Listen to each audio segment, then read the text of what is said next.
3 חברים, סליחה שעשינו פה.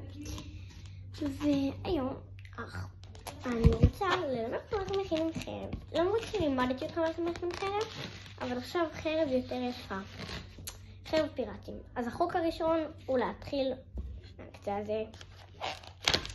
בואו נתחיל. אז אנחנו נסובב את הבלון בכמות גדולה. לא נגיד עכשיו כמות כזאת, כי אז הכמות הזאת תהיה קטנה ולא נוכל לעבוד.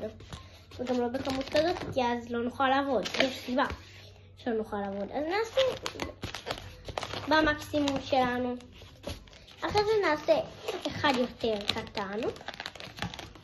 נראה ככה. אחרי זה את שתי הקצוות שלהם אנחנו מסובבים. לא משנה איזה צד. ואז את הצד הזה אנחנו מסובבים סביב עצמו. אני אוציא את זה מכאן.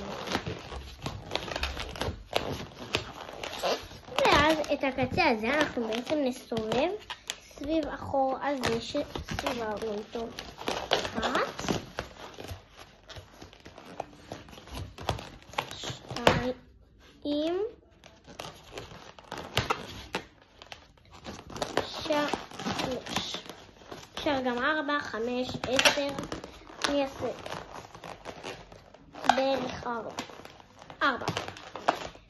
אז אנחנו יצא לנו חרב יפה, חרב פיראטית.